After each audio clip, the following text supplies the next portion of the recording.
Hi, I'm Kin, a software engineer on the accessibility team. Custom UI controls empower people to do unique and creative things in your app. They let people use gestures and interactions that go beyond standard controls.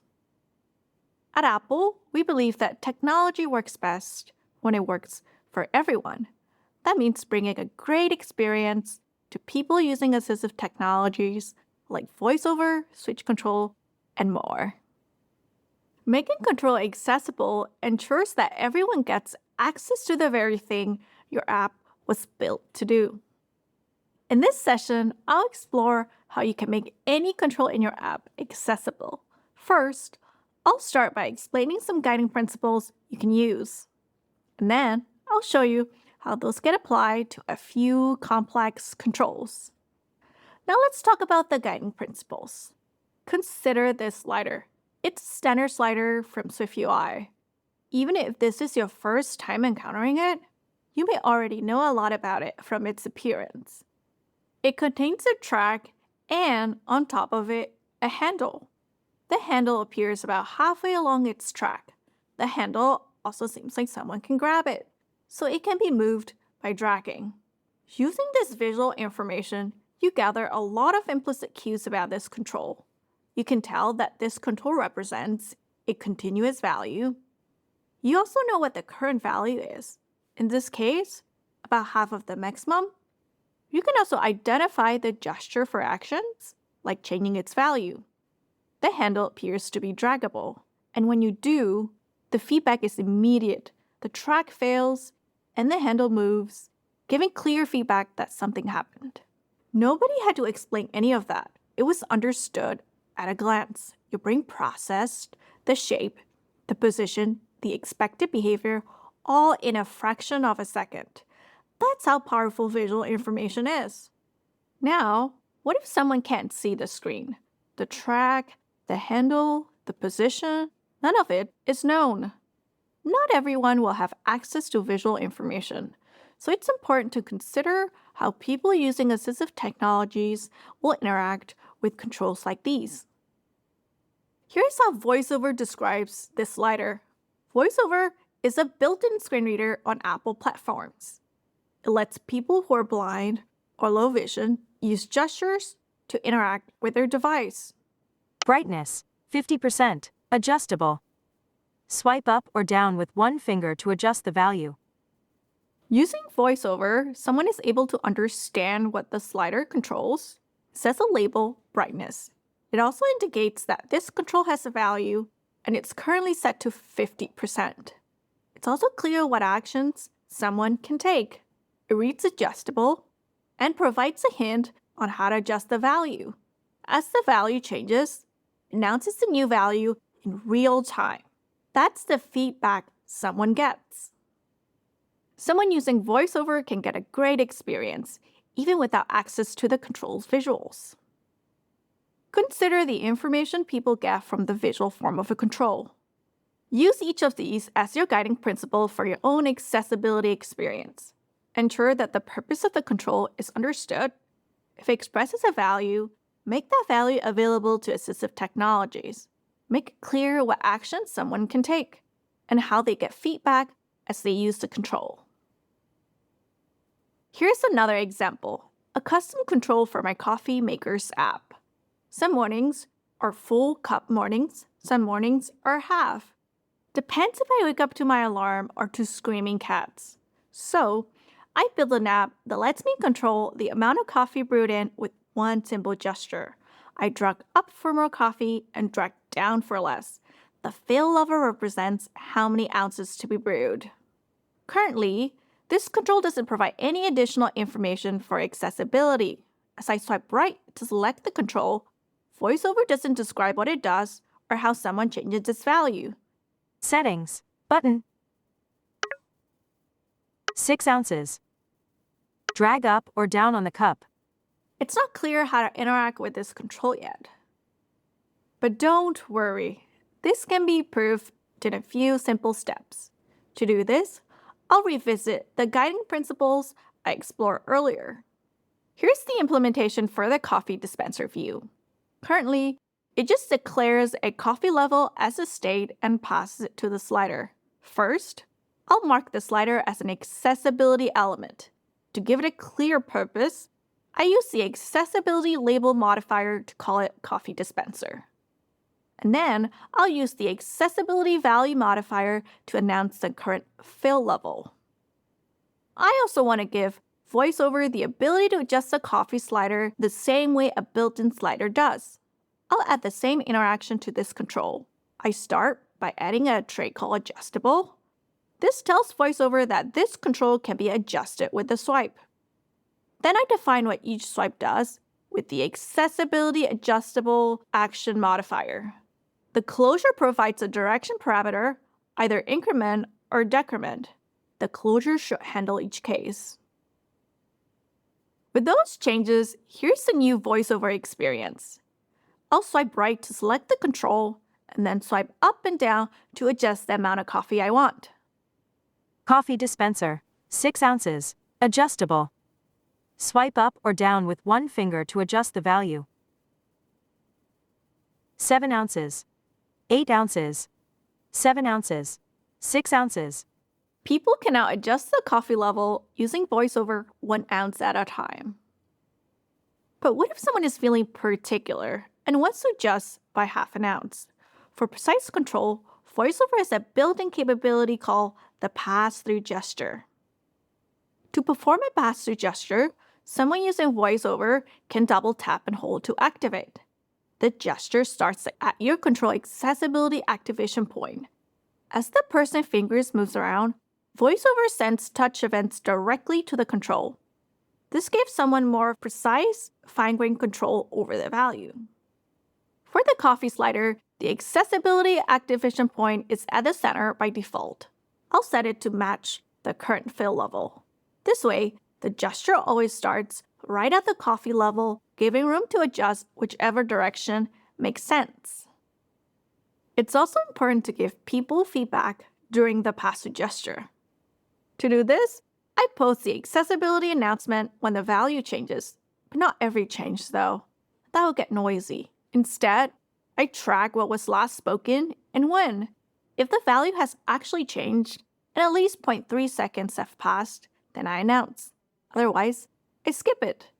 This way, people using VoiceOver can hear meaningful updates.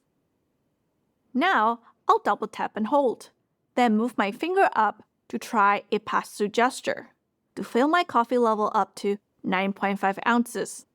Coffee dispenser, 6 ounces, adjustable. Swipe up or down with one finger to adjust the value. 6.4 ounces, 8.3 ounce, 8.4 ounces, 8.5 ounce, 8.6 ounces, 8.7 ounces, 8.8 ounce, 9.5 ounces. That's great. The control is now draggable and gives meaningful updates. The experience now delivers on the guiding principles I shared earlier with a label, value, actions, and announcements. Now that I've explored basic custom control, let's take a look at a few more complex examples. Here's one of my favorite features on iOS, background sounds. It lets me play ambient audio, like rain or ocean waves, to help me focus and relax. You can find it right in the accessibility settings. Inside settings, there's an equalizer control. It's a 2-dimensional pad. You can move the handle at the center anywhere on the surface. This pad has 2 dimensions you can move around to adjust the sound's tone. Visually, there are frequency and amplitude symbols for each axis.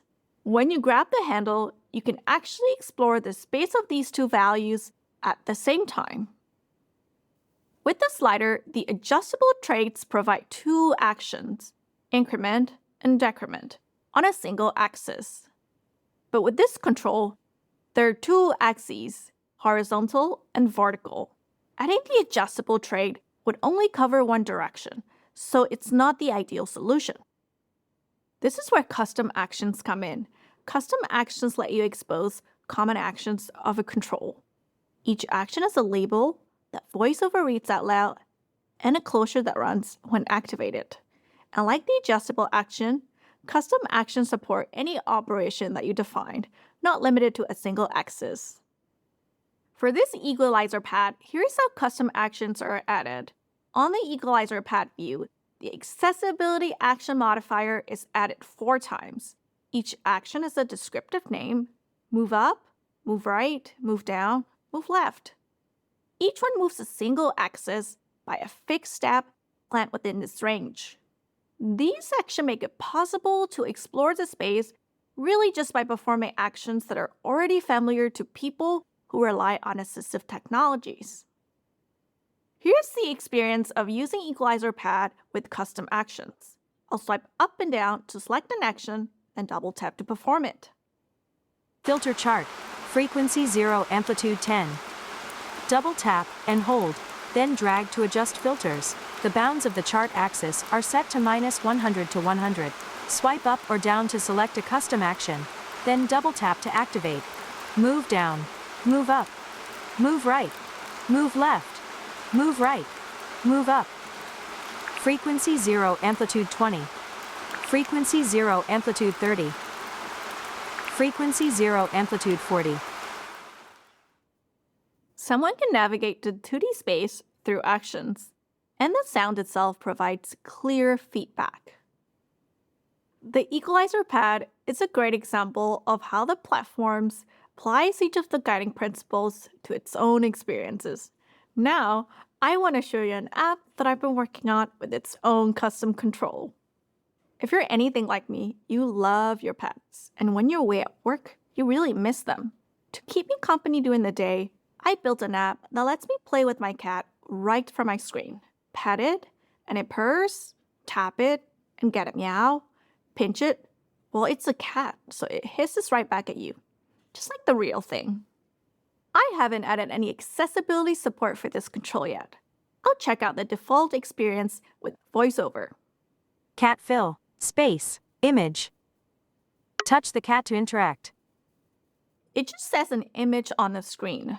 Patting, tapping, and pinching are all the gestures that this control supports, but VoiceOver doesn't know they exist.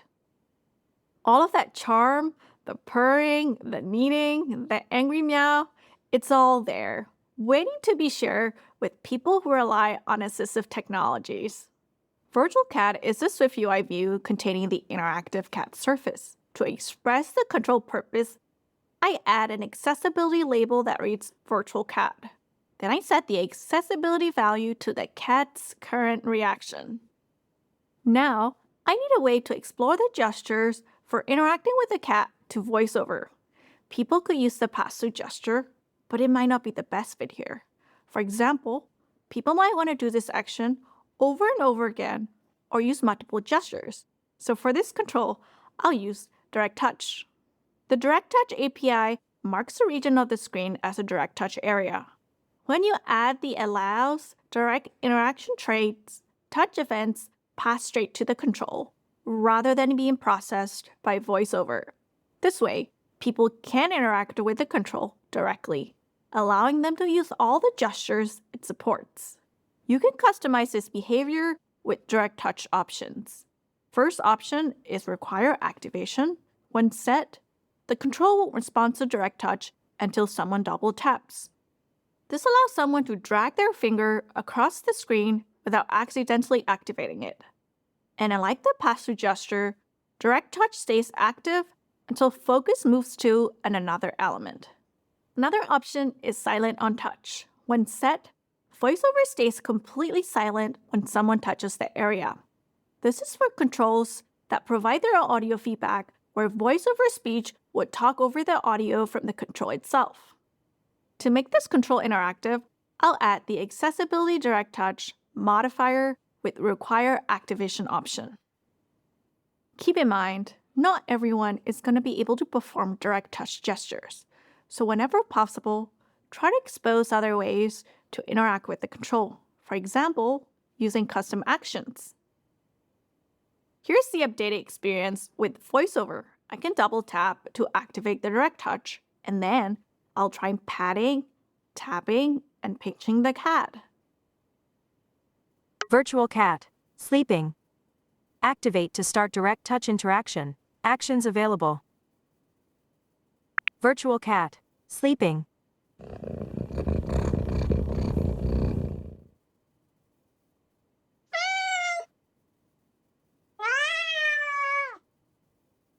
With these changes, someone using VoiceOver knows the description of the control and gestures to perform a direct touch. They also get feedback from the interactions. This brings everything that's delightful about this app to people using assistive technologies. Make your own custom interactive controls accessible to everyone. Turn on VoiceOver, open your app to find opportunities for improvement. When building custom controls, consider whether people can understand the control purpose, value, actions, and feedback. Think about direct touch when your controls relies on gesture which passthrough isn't best supported for, and provide custom actions whenever possible. This way, people using switch control, voice control, and other assistive technologies can access the same interactions. Thanks for watching.